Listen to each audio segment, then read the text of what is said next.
আন্দোলন ওদের সাথে আন্দোলন করে আমাদের নিজের পেটে আমরা নিজেরাই কুড়াল মেরেছি। আর কিছু বলার নেই আমার। কোন সরকার আসলে সাধারণ জনগণের জন্য ভালো হবে বলে মনে করেন? আওয়ামী লীগ সরকার আসলেই ভালো হবে। হ্যাঁ, অবশ্যই ভালো হবে। আমাদের ইনকাম নাই বলতে মনে হয়, বলতে হবে এখন। শেখ হাসিনা সরকার আসলে ভালো।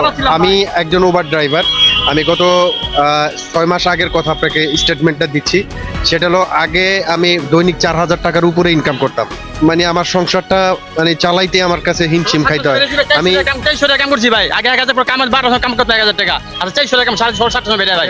কি আছে আমরা 2,000 টাকা ভাড়াও মারতে পারি না। অথচ আগে 6 মাস আগে, ইভেন 6 মাস আগে যেটা আমি প্রতি মাসে 4,000 টাকা ছিলাম, এটাও কিন্তু আমাদের জন্য ভালো ছিল। আমরা যারা সাধারণ মানুষ ছিলাম তারা না খায় থাকি নাই। তারা তখন ইনকাম বেশি ছিল, আমাদের আয় বেশি ছিল, আমাদের খরচ হলো, তারপর আমরা কিছু সেভিংস করতে পারছি। বাট এখন খরচ তো বেশি, কিন্তু আমরা 1 টাকা সেভিংস করতে পারি না, বরঞ্চ আমাদের মাথার মধ্যে আরো টেনশন।